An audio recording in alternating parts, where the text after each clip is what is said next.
Well, in Baltimore City, a severe cold blue situation will remain in effect until Wednesday morning at least. So that means that many different city agencies are working together right now to try and prevent people from dying from hypothermia. All right, ABC 2 News' Christian Schaefer is live in North Baltimore tonight, where the temperature continues to drop at this hour. Christian. It's been dropping since I got here, guys. When I arrived here at the big Pepsi sign down in North Baltimore, it said 13 degrees. That was bad enough. Now take a look behind me.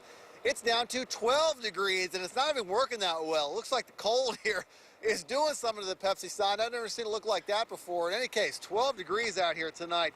Code blue, that situation means that the city is targeting vulnerable populations, elderly people with health problems, homeless, perhaps the most endangered of all tonight, the homeless population of Baltimore City.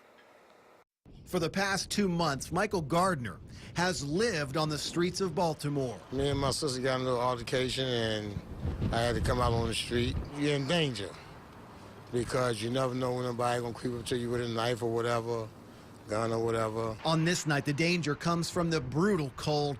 Gardner says even now, some homeless people will stay away from available shelters. You got to either do it their way or it's no way. In other words, sometimes it's easier just to stay outside.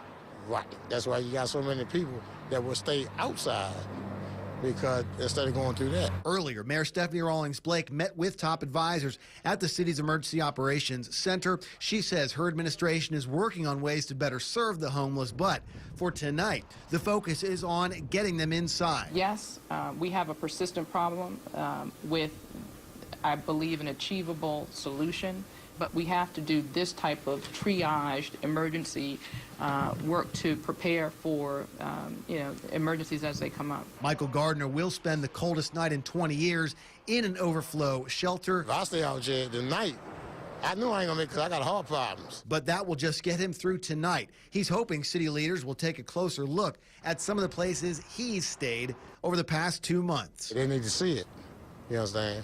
But once they see it, then they make some changes.